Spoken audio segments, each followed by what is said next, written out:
형식은 또 자기의 처지를 생각한다. 선영은 과연 자기를 사랑하여 준가? 자기는 선영에게 부분적인 아니요 전인격적인 사랑을 받는가? 아무리 좋게 생각하려 하여도 선영의 자기에게 대한 태도는 냉담한 것 같다. 이 약혼은 과연 사랑을 기초한 것일까? 그날 저녁에 선영은 예라고 대답은 하였다. 그러나 그 예가 무슨 뜻일까? 형식을 사랑합니다 하는 뜻일까? 또는 부모께서 그렇게 하라 하시니 명령대로 합니다 라는 뜻일까? 선영의 자기에게 대한 처지가 병국의 그 아내에게 대한 처지와 같음이 아닐까? 이렇게 생각하며 형식은 문득 불쾌한 생각이 난다. 만일 선영이가 진실로 자기를 사랑하는 마음이 없이 부모의 말을 거역할 수 없어서 그렇게 대답한 것이라 하면 이는 불쌍한 선영의 희생함이라. 선영은 속절없이 사랑 없는 지아비의 밑에서 괴로운 일생을 보낼 것이오. 또 형식 자기로 말대로 결코 행복되지 아니할 것이라. 남의 일생을 희생하여까지 자기의 욕심을 채움이 인도의 어그러짐이 아닐까? 이에 형식은 선영의 뜻을 물어보기로 결심하였다. 그 이튿날은 마침 순애가 두통이 나서 눕고 선영과 단둘이 마주 앉을 기회가 얻었다. 영어를 다 가르치고 난 뒤 선영은 있는 힘을 다하여 무슨 선영씨 한마디 물어볼 말이 있습니다. 하고 형식은 고개를 숙였으나 선영은 고개를 들어 형식의 갈라진 머리를 보고 의심나는 듯이 한참 생각하더니 무슨 말씀이야요? 하고 살짝 얼굴을 붉힌다.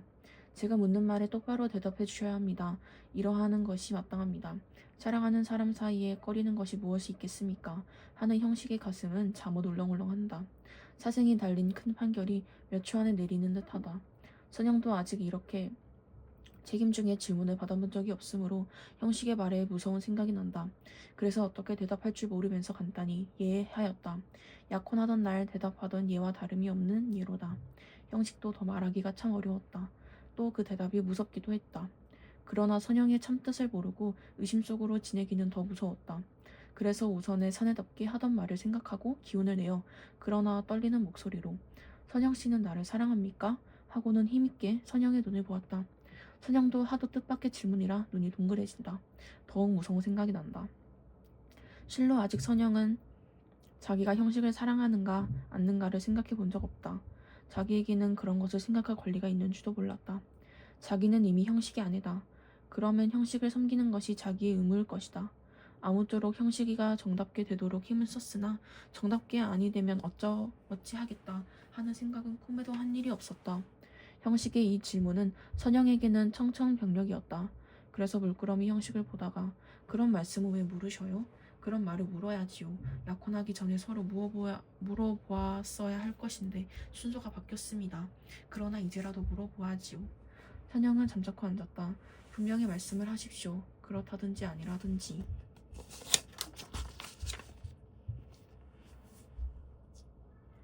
선영의 생각에는 그런 말은 물을 필요도 없고 대답할 필요도 없는 것 같다. 이미 부부가 아니냐? 그것은 물어서 무엇하려 한다. 그래서 웃으며 왜 그런 말씀을 물으셔요? 하루라도 바삐 아는 것이 피차에 좋죠. 일이 아주 확정되기 전에. 에? 확정이 무슨 확정입니까? 아직 약혼뿐이지 혼인을 한 건 아니니까요. 그러니까 지금은 아직 잘못된 것을 교정할 여지가 있지요.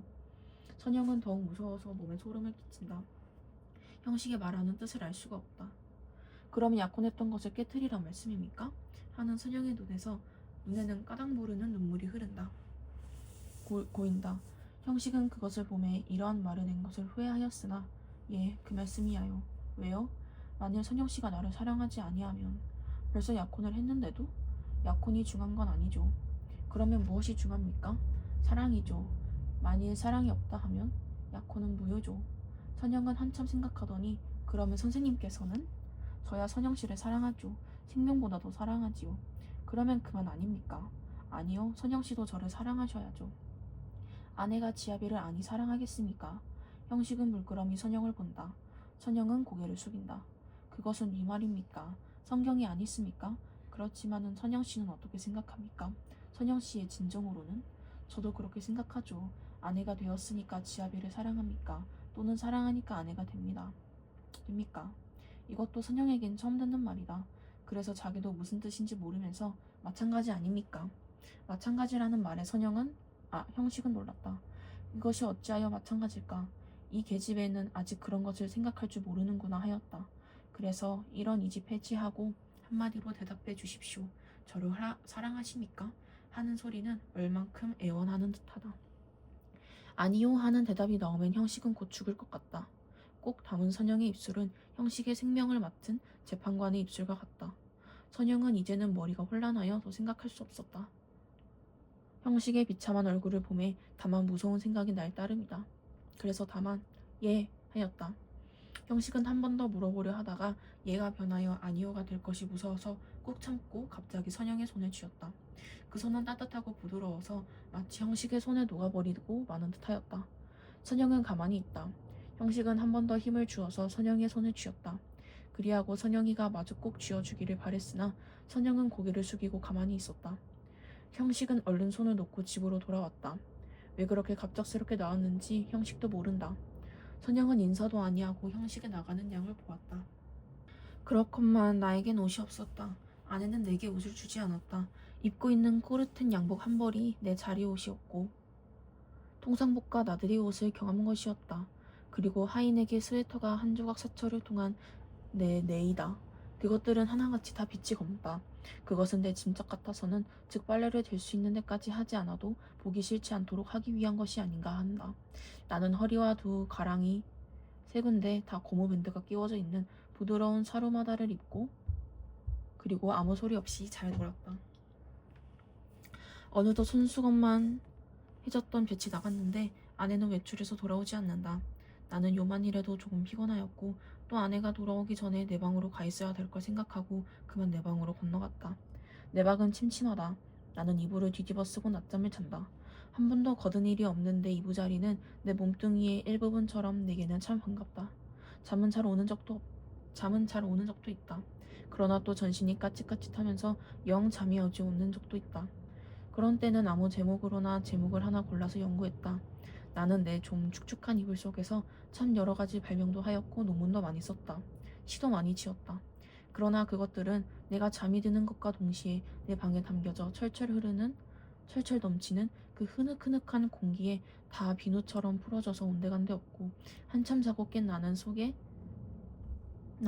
속이 무명 헝겊이나 메밀 껍질로 띵띵찬 한 덩어리 베개와도 같은 한 벌 신경이었을 뿐이고 하였다. 그러기에 나는 빈대가 무엇보다 싫었다. 그러나 내 방에는 겨울에도 몇 마리씩의 빈대가 끊이지 않고 나왔다. 내게 근심이 있었다면 오직 이 빈대를 미워하는 근심일 것이다. 나는 빈대에게 물려서 가려운 자리를 피가 나도록 긁었다. 쓰라리다. 그것은 그윽한 쾌감이 틀림없었다. 나는 홍건히 잠이 든다. 나는 그러나 그런 이불 속의 사색 생활에서도 적극적인 것을 궁리하는 법이 없다. 네게는 그럴 필요가 대체 없었다.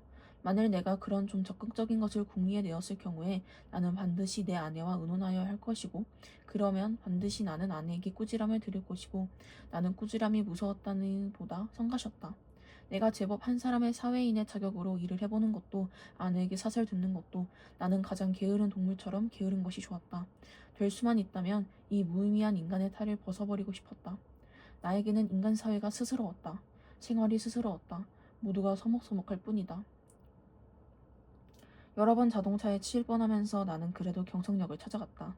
빈자리와 마주 앉아서 이 쓰디쓴 입맛을 거두기 위하여 무엇으로나 입가심을 하고 싶었다. 커피. 좋다. 그러나 경성역 홀에 한 걸음을 들여놓았을 때 나는 내 주머니에는 돈이 한 푼도 없는 것을 그것을 깜빡 잊었던 것을 깨달았다. 또 아득하였다. 나는 어디선가 그저 맥없이 머뭇하면서 어쩔 줄을 모를 뿐이었다. 얼빠진 사람처럼 그저 이리 갔다 저리 갔다 하면서 나는 어디로 들입다 쏘다녔는지 하나도 모른다. 다만 몇 시간 후에 내가 미스 꽃이 옥상에 있는 것을 깨달았을 땐 거의 대낮이었다.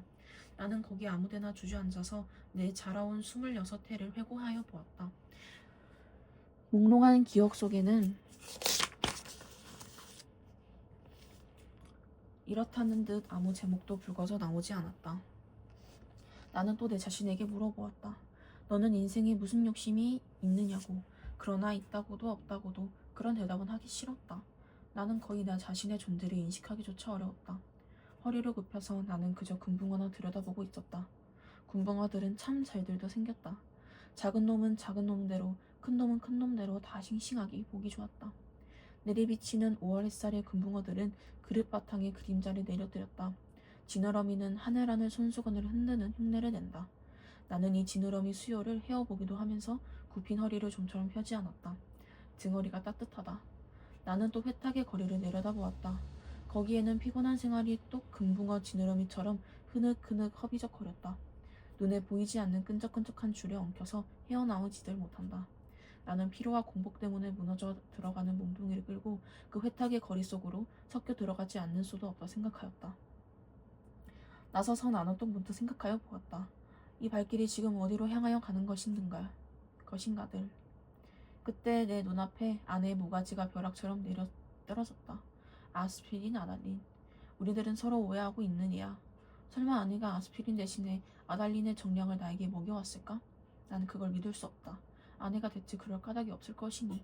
그러면 나는 날밤을 새우면서 도적질을, 기집질을 하였나? 정말이지 아니다. 우리 부부는 숙련적으로 발이 맞지 않는 절름발인 것이다. 내나 아내나 제 거동에 논리를 붙일 필요는 없다. 변해할 필요도 없다. 사실은 사실대로, 오해는 오해대로 그저 끝없이 발을 절뚝거리면서 세상을 걸어가면 되는 것이다. 그렇지 않을까? 그러나 나는 이 발길이 아내에게로 돌아가야 옳은가, 이것만은 분간하기가 좀 어려웠다. 가야 하나? 그럼 어디로 가나? 이때 뚜 하고 정오 사이렌이 울렸다. 사람들은 모두 내 활개를 펴고 닭처럼 푸드덕거리는 것 같고, 온갖 유리와 강철과 대리석과 지폐와 잉크가 부글부글 끓고 수선을 떨고 하는 것 같은 찰나, 그야말로 현란을 극한 정오다. 나는 불현듯이 겨드랑이가 가렵다. 아, 그것은 내 인공의 날개가 돋았던 자국이다. 오늘은 없는 이 날개. 머릿속에서는 희망과 야심에 말소된 페이지가 딕셔너리 넘어가듯 번뜩였다. 나는 걷던 걸음을 멈추고 그리고 어디 한번 이렇게 외쳐보고 싶었다. 날개야, 다시 돋아라. 날자 날자 날자. 한 번만 더 날자꾸나. 한 번만 더 날아보자꾸나.